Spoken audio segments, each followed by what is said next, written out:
Hello everyone, this is Peggy Mercer's YouTube channel again, and I wanted to say hello this morning. This is how I wake up every morning, and I can already tell you that we had great basketball games last night. I thank the good Lord that I was able to watch that on TV and see Iowa win. And I just love watching that young Caitlin Clark and her team. Just an extraordinary bunch of basketball talent. Of course, UConn's great too, and one of my favorite teams. And so glad to see UConn play that good. I'm so glad and just thrilled to death to see Caitlin Clark and her team come out ahead and win that game. What a great game that was.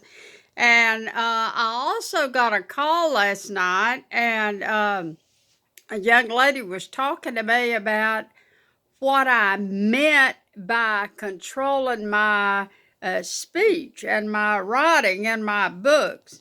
And my advice to aspiring writers is that you outline and do really good synopses and do really good formatting, and all this is done before you start your book, because you have to control the length of the book. You have to control what the characters are going to do so that they can get to the end result that you want for this book. And that's not to say they won't surprise you. Of course, they can surprise me, but don't just jump out of the closet and scare me to death. So you do have to have control over what you're writing. Don't think that you do not have to have control over what you're writing. And I was talking to the young lady about the reason behind controlling your novel is because you want this novel. If you're writing a great novel, and I will tell you that I've written some good novels, and I have one going about two women that I think that the whole world is going to love, and I look for that to be I may be a little delusional, but I look for that one to be a National Book Award winner. And the reason that I say control the colloquialism and the jargon, especially you Southern writers, people in France or Italy, they don't know what we mean if we say we're fixing to he can really cut the mustard, or we're fixing to go do something. They don't really know what that means.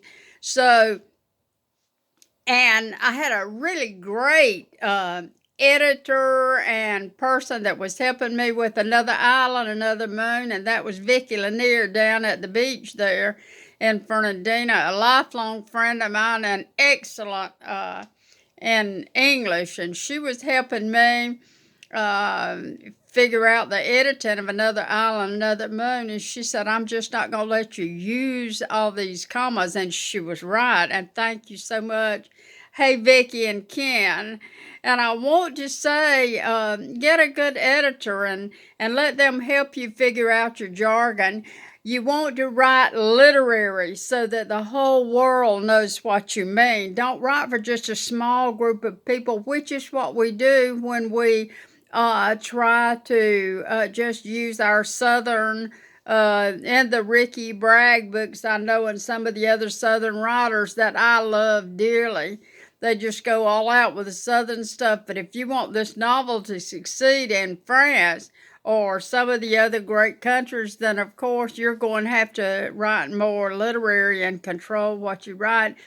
And that was taught to me by my mentor, Terry Kay, and I loved him so much. And he and Eugenia Price gave me such wonderful advice, as did Patty Lee Gouch. I did want to get on here for just a minute to tell you guys that I did hear from the West Coast label yesterday that's doing my song, and it is going wonderful.